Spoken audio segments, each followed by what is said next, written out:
Greater Good Radio. Connect, learn, heal, and grow.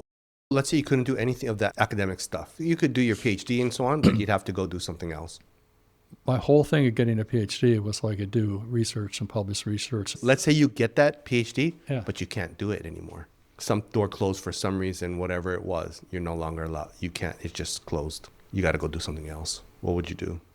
Well, before I decided that's what I wanted to do, I had this fantasy of just saving enough money early on and going and buying a small resort up in the mountains on a lake in Washington State and just kind of running that. What would you call it? A mistake. No. I don't know. Like why? I enjoy the outdoors a lot. I mean, that's why I like Hawaii a lot too. I mean, and just enjoy, being up in the forests and the lakes and fishing. And growing up, my family's typical vacation was my father always had a boat. So, taking the boat to one of these beautiful lakes in Washington State and staying in a cabin and just having fun on the lake for a couple of weeks. That is a nice thing about Washington, because I remember when my dad was sick, we would be at UW Medical Center.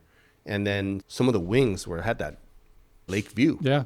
And then when they'd have football games and so on, the boats would all pull up. Like, well, some of these boats are pretty nice. You know what I mean? Yeah. So I can see that. And then every time we'd have to walk from South Lake Union over, if we walked to Medical Center, if we felt like it, then they'd have that kind of like all the boat docks and so on over there. Yeah. It's nice. So, and those are all freshwater then, right? Those are all freshwater. Yeah. So your motors aren't getting killed the same way out here as the salt water. The problem is cold. The cold, yeah. Yeah, I had a boat moored on Lake Washington, actually. A small boat, not one of the big ones you saw at football games. But yeah, you have to watch out for freezing. Yeah. So did you ever get a boat over here? No. I should have brought that boat over here. So my in-laws had a sailboat. So they were at Kaneohe Yacht Club. My mother-in-law still is. So they had a sailboat, and they got a little too old to do that.